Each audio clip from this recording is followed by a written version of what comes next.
Assalamualaikum warahmatullahi wabarakatuh. Alhamdulillah, salatu wassalamu ala rasulillah. Pada kesempatan yang bahagia ini kita akan menjelaskan tentang bagaimana cara pelaksanaan sholat id di rumah. Karena bisa jadi kita tidak bisa melaksanakan sholat id di lapangan karena ada halangan.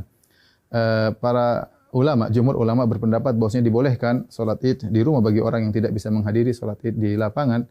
Sebagaimana diriwayatkan Imam Al-Bukhari rahimahullahu taala bahwasanya Anas bin Malik radhiyallahu taala anhu pernah sholat di rumahnya, fajama'a ahlahu wa banihi, maka dia kumpulkan istrinya dan anak-anaknya, kemudian dia menyuruh budaknya untuk menjadi imam.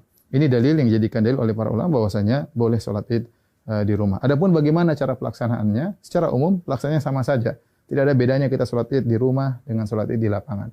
Bedanya kalau di rumah kita tidak melaksanakan khutbah, itu saja. Taib. Saya ingatkan kembali bagaimana cara pelaksanaan sholat id. Sebelum sholat id kita disunahkan untuk mandi, ya, yaitu mandi tersebut kita kerjakan setelah terbit fajar agar kita mandi di hari Id, ya. Setelah itu kita disunnahkan juga untuk makan korma dalam jumlah witir, ya, mau 3, mau 5, mau 7, karena itu sunnah Nabi SAW.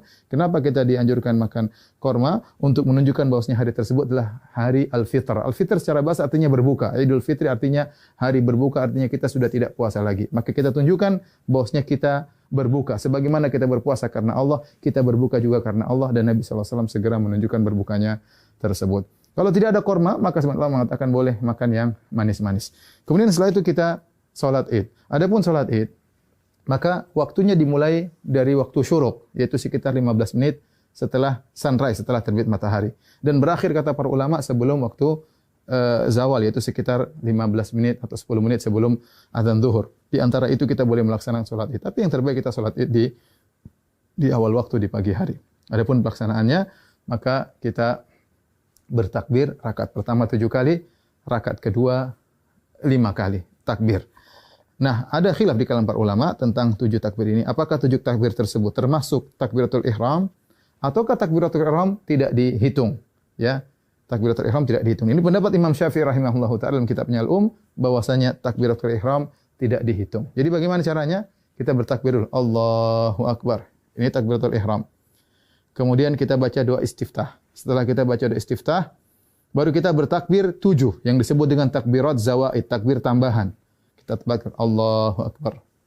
Allahu Akbar. Nah, apakah di antara takbir ini ada doa khusus? Tidak ada dalil, ya, dari Nabi SAW. Nabi pernah disebutkan membaca sesuatu di antara takbir-takbir tersebut. Oleh karenanya, pendapat mazhab Maliki tidak ada bacaan. Namun sebagian ulama berpendapat boleh membaca sesuatu seperti mazhab Syafi'i. Kita boleh bertakbir, boleh bertahmid, boleh bertahlil di antara takbir-takbir tersebut. Kita ulangi, kita Allahu Akbar, takbiratul ihram, kemudian kita baca doa istiftah, kemudian kita takbir 7 kali. Allahu Akbar 1, Allahu Akbar 2, ya, Allahu Akbar 3. Antara takbir satu dengan yang lainnya kita ada jeda sedikit, apalagi kalau kita jadi imam, agar makmum di belakang bisa mengikuti kita. Kita lanjutkan Allahu Akbar 4, Allahu Akbar 5, Allahu Akbar 6, Allahu Akbar 7. Setelah itu kita ta'awudz, kemudian kita baca Al-Fatihah. Setelah baca Al-Fatihah, kemudian kita baca surat. Nah, surat ini kita bisa baca, disunahkan baca surat Sabbihisma Rabbikal A'la, atau kita baca surat Qaf, ya. Salah satunya sunnah, seandainya seorang baca surat yang lain juga tidak jadi masalah. Setelah kita selesai baca surat, maka kita ruku, Allahu Akbar, ya, seperti biasa. Kemudian kita sholat, sampai kemudian kita pada rakaat, mau naik ke rakaat kedua, tatkala kita sujud, ya, kita sujud, kemudian kita mau bangkit ke rakaat kedua, maka kita bertakbir. Allahu Akbar. Ya. Nah, takbir dari sujud menuju ke rakaat kedua namanya takbir al-intiqal. Yaitu takbir perpindahan dari satu rukun ke rukun berikutnya, dan itu tidak dihitung, tidak dihitung. Nah, rakaat kedua kita bertakbir 5 kali. Takbir tadi enggak dihitung, kemudian kita takbir lagi. Allahu Akbar 1, Allahu Akbar 2, Allahu Akbar 3, Allahu Akbar 4, Allahu Akbar 5. Kemudian kita baca Al-Fatihah dengan jahar.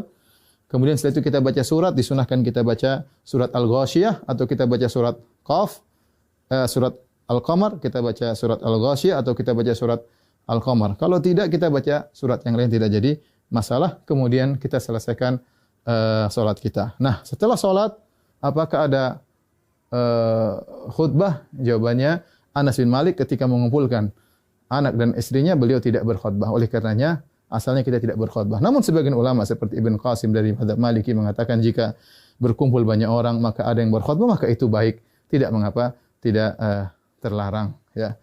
Demikian tata cara singkat ini, semoga bermanfaat bagi kaum muslimin. Semoga Allah menerima ibadah kita. Wabillahi taufik. Assalamualaikum warahmatullahi wabarakatuh.